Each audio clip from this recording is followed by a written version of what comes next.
Hi viewers, আমরা এখন গ্রিসের ভূমধ্য সাগরে আছি। বা এটাই সেই ভূমধ্য সাগর যেটা দিয়ে মানুষ ইটালিতে লিবিয়ার গেম মারে। এই সাগরের সাইডে আমরা আছি, কিন্তু এটার অপোজিটে কি আছে না আছে কিছুই দেখা যায় না। এবং এটার এত পরিমাণ শব্দ, এটার যেই গর্জন, এটার গর্জন শুনলে আসলে ভয়াবহ।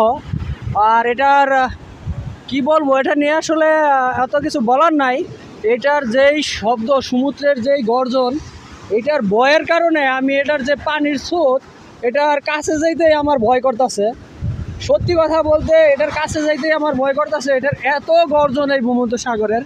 তো যারা লিবিয়ার গেম দেয় এই রাস্তাটা দিয়া, মানে আমি জানি না, ওরা হয়তো বা নিজের জীবনটা হাতে নিয়ে দেয়। ভাই, যারা লিবিয়া থেকে গেম দেন, আমি তাদের উদ্দেশ্যে বলবো, এত বড় রিস্ক নিয়ে ভাই আমি মনে করি না আসা ঠিক।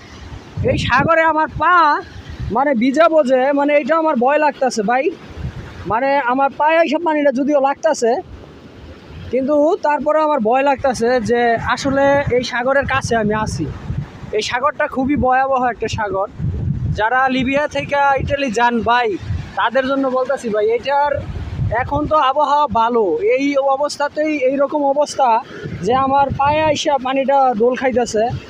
তো এটা যখন বেশি থাকবে, তখন এটা দিয়া কিভাবে মানুষ যায় রে ভাই। আসলে আমি বলবো যে এটার যে গর্জন, এটা যদি কেউ শুনেন, আমার গর্জন শুনেই ভয় লাগতেছে ভাই। এটা দিয়া কোনোভাবেই জীবনের রিস্ক নিয়ে কেউ লিবিয়া থেকে ইটালির পথে পা বাড়াবেন না ভাই।